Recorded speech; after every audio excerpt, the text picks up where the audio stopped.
Genèse chapitre 47. Joseph alla avertir Pharaon et lui dit, « Mes frères et mon père sont arrivés du pays de Canaan, avec leurs brebis et leurs bœufs, et tout ce qui leur appartient, et les voici dans le pays de Goshen. » Il prit 5 de ses frères et les présenta à Pharaon. Pharaon leur dit, « Quelle est votre occupation ?» Ils répondirent à Pharaon, « Tes serviteurs sont bergers, comme l'étaient nos pères. » Ils dirent encore à Pharaon, « Nous sommes venus pour séjourner dans le pays, parce qu'il n'y a plus de pâturage pour les brebis de tes serviteurs, car la famine s'appesantit sur le pays de Canaan. Permets donc à tes serviteurs d'habiter au pays de Goshen. » Pharaon dit à Joseph, « Ton père et tes frères sont venus auprès de toi. Le pays d'Égypte est devant toi. Établis ton père et tes frères dans la meilleure partie du pays, qu'ils habitent dans le pays de Goshen. Et si tu trouves parmi eux des hommes capables, mets-les à la tête de mes troupeaux. » Joseph fit venir Jacob, son père, et le présenta à Pharaon. Et Jacob bénit Pharaon. Pharaon dit à Jacob, « Quel est le nombre de jours des années de ta vie ?» Jacob répondit à Pharaon, « Les jours des années de mon pèlerinage sont de 130 ans. Les jours des années de ma vie ont été peu nombreux et mauvais, et ils n'ont point atteint les jours des années de la vie de mes pères durant leur pèlerinage. » Jacob bénit encore Pharaon et se retira de devant Pharaon. Joseph établit son père et ses frères et leur donna une propriété dans le pays d'Égypte, dans la meilleure partie du pays, de la contrée de Ramsès, comme Pharaon l'avait ordonné. Joseph fournit du pain à son père et à ses frères et à toute la famille de son père selon le nombre des enfants. Il n'y avait plus de pain dans tout le pays, car la famine était très grande. Le pays d'Égypte et le pays de Canaan languissaient à cause de la famine. Joseph recueillit tout l'argent qui se trouvait dans le pays d'Égypte et dans le pays de Canaan contre le blé qu'on achetait, et il fit entrer cet argent dans la maison de Pharaon. Quand l'argent du pays d'Égypte et du pays de Canaan fut épuisé, tous les Égyptiens vinrent à Joseph en disant, « Donne-nous du pain. Pourquoi mourions-nous en ta présence, car l'argent manque ?»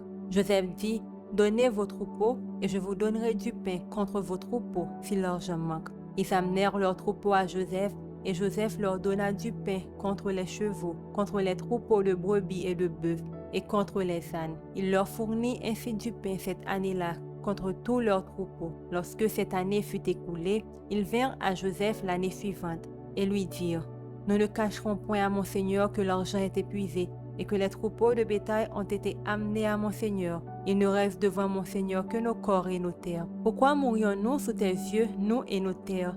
Achète-nous avec nos terres contre du pain, et nous appartiendrons à mon Seigneur, nous et nos terres.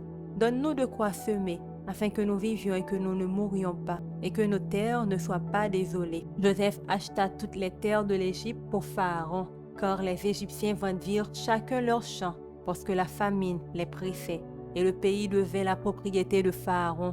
Il fit passer le peuple dans les villes, d'un bout à l'autre des frontières de l'Égypte. Seulement, il n'acheta point les terres des prêtres, parce qu'il y avait une loi de Pharaon en faveur des prêtres qui vivaient du revenu que leur assurait Pharaon. C'est pourquoi ils ne vendirent point leurs terres. Joseph dit au peuple, « Je vous ai acheté aujourd'hui avec vos terres pour Pharaon. Voici pour vous de la semence, et vous pourrez ensemencer le sol. À la récolte, vous donnerez 1/5 à Pharaon, et vous aurez les 4 autres parties pour ensemencer les champs et pour vous nourrir avec vos enfants et ceux qui sont dans vos maisons. » Ils dirent, « Tu nous sauves la vie, que nous trouvions grâce aux yeux de mon Seigneur, et nous serons esclaves de Pharaon. » Joseph fit de cela une loi qui a subsisté jusqu'à ce jour, et d'après laquelle 1/5 du revenu des terres de l'Égypte appartient à Pharaon. Il n'y a que les terres des prêtres qui ne soient point à Pharaon. Israël habita dans le pays d'Égypte, dans le pays de Goshen. Ils eurent des possessions. Ils furent féconds et multiplièrent beaucoup. Jacob vécut 17 ans dans le pays d'Égypte, et les jours des années de la vie de Jacob furent de 147 ans. Lorsqu'Israël approcha du moment de sa mort, il appela son fils Joseph et lui dit, « Si j'ai trouvé grâce à tes yeux, mets, je te prie, ta main sur ma cuisse, et use envers moi de bonté et de fidélité.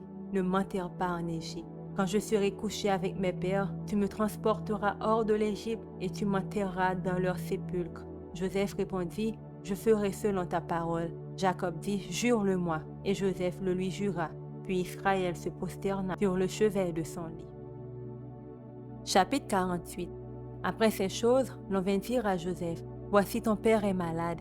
Et il prit avec lui ses 2 fils, Manassé et Éphraïm. On avertit Jacob et on lui dit, voici ton fils Joseph qui vient vers toi. Et Israël rassembla ses forces et s'assit sur son lit. Jacob dit à Joseph, le Dieu Tout-Puissant m'est apparu à Luz dans le pays de Canaan et il m'a béni. Il m'a dit, je te rendrai fécond, je te multiplierai et je ferai de toi une multitude de peuples. Je donnerai ce pays à ta postérité après toi pour qu'elle le possède à toujours. Maintenant, les 2 fils qui te sont nés au pays d'Égypte, avant mon arrivée vers toi en Égypte, seront à moi. Éphraïm et Manassé seront à moi, comme Ruben et Siméon. Mais les enfants que tu as engendrés après eux seront à toi. Ils seront appelés du nom de leurs frères dans leur héritage. À mon retour de Padan, Rachel mourut en route auprès de moi, dans le pays de Canaan, à quelque distance d'Ephrata. Et c'est là que je l'ai enterrée, sur le chemin d'Ephrata qui est Bethléem. Israël regarda les fils de Joseph et dit, qui sont ceux-ci? Joseph répondit à son père, ce sont mes fils que Dieu m'a donnés ici. Israël dit, fais-les, je te prie, approcher de moi pour que je les bénisse. Les yeux d'Israël étaient appesantis par la vieillesse, ils ne pouvaient plus voir. Joseph les fit approcher de lui, et Israël leur donna un baiser et les embrassa. Israël dit à Joseph, je ne pensais pas revoir ton visage, et voici que Dieu me fait voir même ta postérité. Joseph les retira des genoux de son père, et il se prosterna en terre devant lui. Puis Joseph les prit tous deux, Éphraïm de sa main droite, à la gauche d'Israël, et Manassé de sa main gauche à la droite d'Israël. Et il les fit approcher de lui. Israël étendit sa main droite et la posa sur la tête d'Éphraïm qui était le plus jeune, et il posa sa main gauche sur la tête de Manassé. Ce fut avec intention qu'il posa ses mains ainsi, car Manassé était le premier-né. Il bénit Joseph et dit, que le Dieu en présence duquel ont marché mes pères, Abraham et Isaac, que le Dieu qui m'a conduit depuis que j'existe jusqu'à ce jour, que l'ange qui m'a délivré de tout mal bénisse ses enfants, qui soient appelés de mon nom et du nom de mes pères, Abraham et Isaac, et qu'il multiplie en abondance au milieu du pays. Joseph vit avec déplaisir que son père posait sa main droite sur la tête d'Éphraïm. Il saisit la main de son père pour la détourner de dessus la tête d'Éphraïm et la diriger sur celle de Manassé. Et Joseph dit à son père, pas ainsi, mon père, car celui-ci est le premier-né, pose ta main droite sur sa tête. Son père refusa et dit, je le sais, mon fils, je le sais. Lui aussi deviendra un peuple, lui aussi sera grand. Mais son frère cadet sera plus grand que lui, et sa postérité deviendra une multitude de nations. Il les bénit ce jour-là et dit, c'est par toi qu'Israël bénira en disant, que Dieu te traite comme Éphraïm et comme Manassé. Il mit Éphraïm avant Manassé. Israël dit à Joseph, voici je vais mourir, mais Dieu sera avec vous, et il vous fera retourner dans le pays de vos pères. Je te donne, de plus qu'à tes frères, une part que j'ai prise de la main des Amoréens, avec mon épée et avec mon arc. Psaume 25 de David. Éternel, j'élève à toi mon âme. Mon Dieu, en toi je me confie.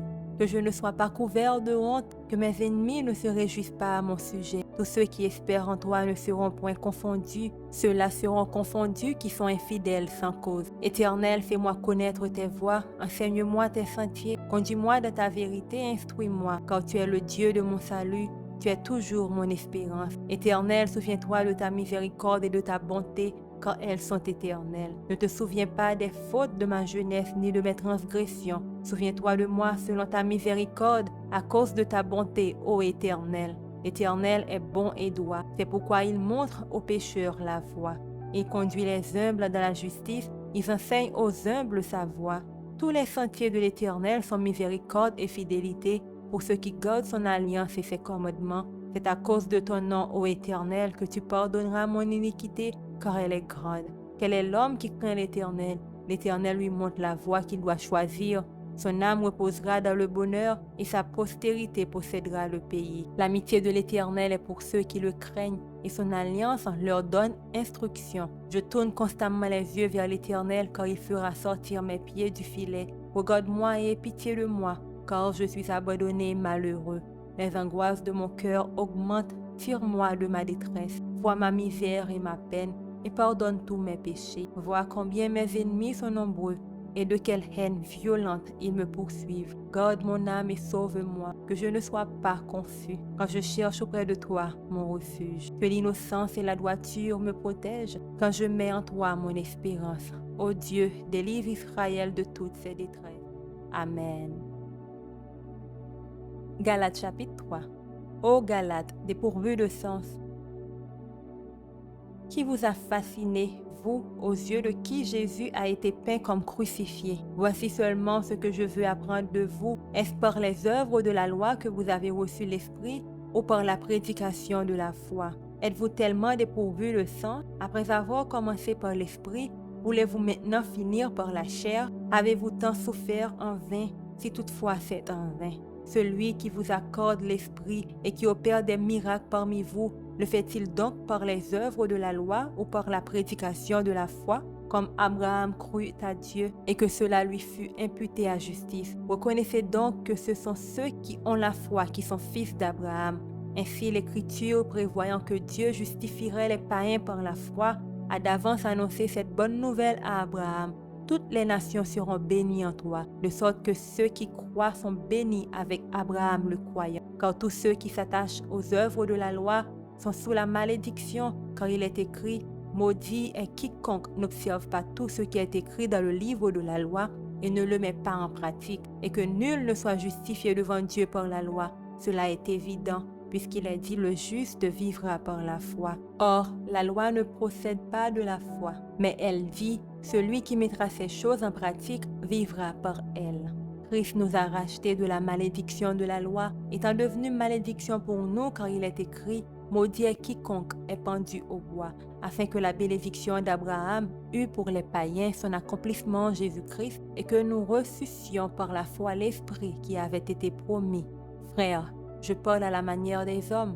Une disposition en bonne forme, bien que faite par un homme, n'est annulée par personne et personne n'y ajoute. Or, les promesses ont été faites à Abraham et à sa postérité. Il n'est pas dit « et aux postérités », comme s'il s'agissait de plusieurs, mais en tant qu'il s'agit d'une seule, et à ta postérité, c'est-à-dire à Christ. Voici ce que j'entends.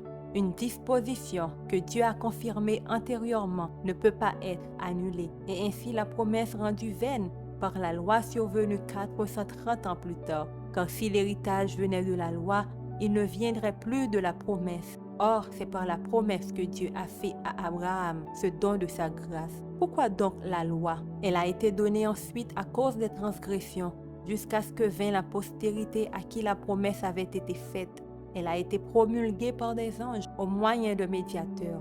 Or, le médiateur n'est pas médiateur d'un seul, tandis que Dieu est un seul. La loi est-elle donc contre les promesses de Dieu? Loin de là. S'il eût été donné une loi qui pût procurer la vie, la justice viendrait réellement de la loi. Mais l'Écriture a tout renfermé sous le péché, afin que ce qui avait été promis fût donné par la foi en Jésus-Christ à ceux qui croient. Avant que la foi vînt, nous étions enfermés sous la garde de la loi, en vue de la foi qui devait être révélée. Ainsi la loi a été comme un pédagogue pour nous conduire à Christ, afin que nous fussions justifiés par la foi. La foi étant venue, nous ne sommes plus sous ce pédagogue, car vous êtes tous fils de Dieu par la foi en Jésus-Christ. Vous tous qui avez été baptisés en Christ, vous avez revêtu Christ. Il n'y a plus ni juif ni grec, il n'y a plus ni esclave ni libre, il n'y a plus ni homme ni femme, car tous vous êtes un en Jésus-Christ. Et si vous êtes à Christ, vous êtes donc la postérité d'Abraham, héritier selon la promesse. Amen.